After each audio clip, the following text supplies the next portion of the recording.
Coaching de vie, choisir sa formation de coach de vie en 6 clés. Bonjour à toutes et à tous, je suis Mylène Muller, je suis coach, formatrice, conférencière et j'ai conçu la méthode de coaching de l'alignement au projet. Dans cette vidéo, je voudrais revenir sur le métier de coach et notamment comment choisir sa formation de coach de vie. Il y a pour moi vraiment 6 critères, je dirais indispensables à réunir pour qu'une formation vous apporte le meilleur et vous aide au mieux à réussir dans votre métier de coach. Avant de commencer, si ce n'est pas encore fait, vous pouvez vous abonner à cette chaîne YouTube en cliquant sur le bouton s'abonner en dessous de la vidéo.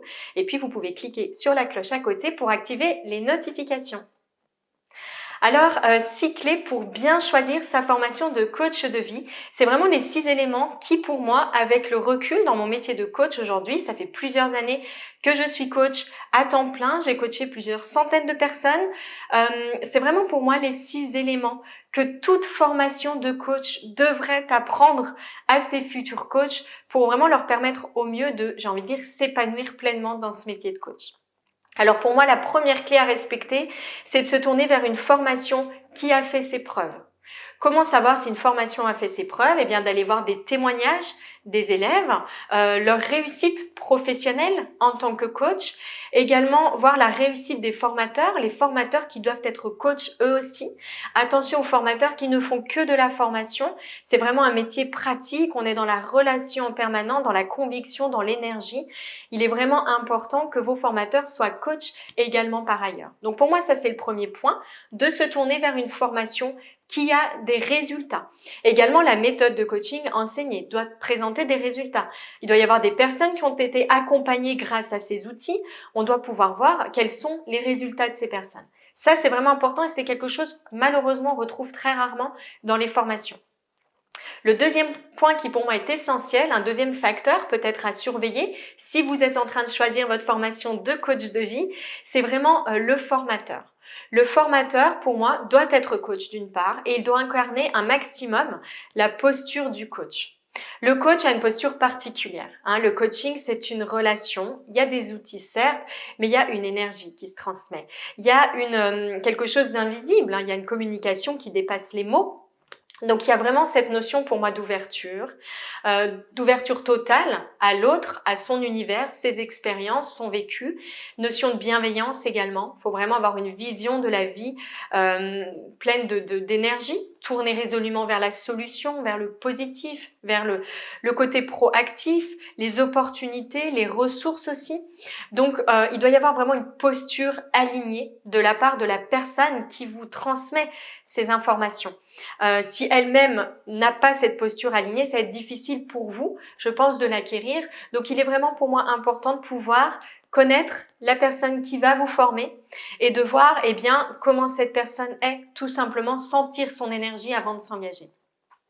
Troisième élément qui pour moi est important et que toute formation de coach doit réunir, c'est vraiment que la formation doit vous transmettre des outils. Bien sûr, les meilleurs outils, les plus impactants du coaching, parce que je ne vous cache pas que des outils pour coacher, il y en a une infinité.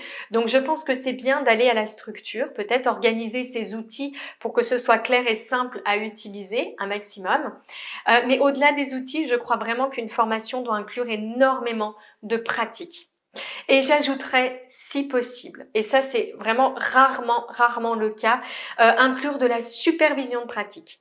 C'est-à-dire que vous devez pouvoir tester les outils sur des personnes de votre entourage par exemple, et ensuite avoir une supervision individuelle sur votre pratique.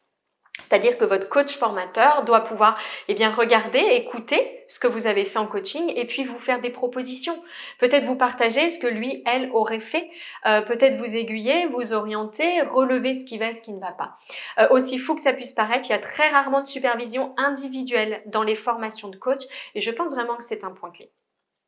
Quatrième clé que je souhaitais vous partager, c'est l'idée que votre formation, au-delà de la supervision individuelle, doit être très accompagnée. En tant que coach, j'ai accompagné régulièrement des personnes qui avaient du mal à aller au bout de leur formation de coaching ou de thérapie, de diverses approches. Elles avaient du mal à aller au bout parce que l'accompagnement était vraiment manquant. Il est important que vous puissiez à chaque instant avoir une réponse par mail à vos questions, avoir une réponse par téléphone à vos questions, qu'il y ait également des rendez-vous réguliers. Alors, moi, je suis partisane, vous le savez, des formations en ligne. C'est mon univers. Je m'aperçois que ça produit d'excellents résultats, que c'est très pratique en termes d'organisation. Et contrairement à ce qu'on pourrait croire, grâce à la visioconférence, on perd peu d'énergie, on perd peu de non-verbal et en réalité, on accompagne très bien les autres. Et moi, je prône, en tout cas, c'est ce qui me semble vraiment important, des rendez-vous réguliers en visioconférence avec votre coach ou votre formateur. Si vous avez une formation en présentiel, l'inconvénient à mon sens, c'est que vous avez quelques jours de présence et ensuite vous vous débrouillez dans votre coin. Je pense qu'il est vraiment important que pendant plusieurs mois, vous ayez vraiment un accès régulier en visioconférence à votre formateur qui, encore une fois, doit être coach également. Cinquième clé pour moi pour une formation de coach de vie réussie, elle doit vraiment inclure un travail sur soi en profondeur. Vous devez pouvoir vous appliquer à vous-même les outils avant de les appliquer sur les autres. Ce sont deux exercices différents. L'avantage de vous appliquer à vous-même les outils, c'est que vous allez pouvoir tester les outils, voir ce qui fonctionne sur vous, ce qui résonne en vous, être plus, je dirais, efficace et pertinent peut-être dans le choix des outils. Et puis, vous allez cultiver surtout cette posture alignée dont on a parlé au début de la vidéo, qui est vraiment pour moi un facteur de réussite dans votre métier de coach. Sixième clé d'une formation au coaching de vie réussie pour moi, c'est vraiment une formation qui doit vous aider à vous insérer. Le coaching rencontre un succès de plus en plus grand. Mais vous le savez, il y a de plus en plus de coachs. Parmi ces coachs, un très petit pourcentage seulement gagne bien sa vie.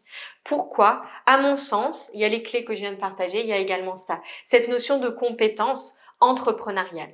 Que vous souhaitiez être salarié, simplement l'utiliser en complément de votre activité ou bien créer votre activité de coach, il est vraiment important de penser réussite professionnelle également. Outils de création, de gestion, de développement d'entreprise.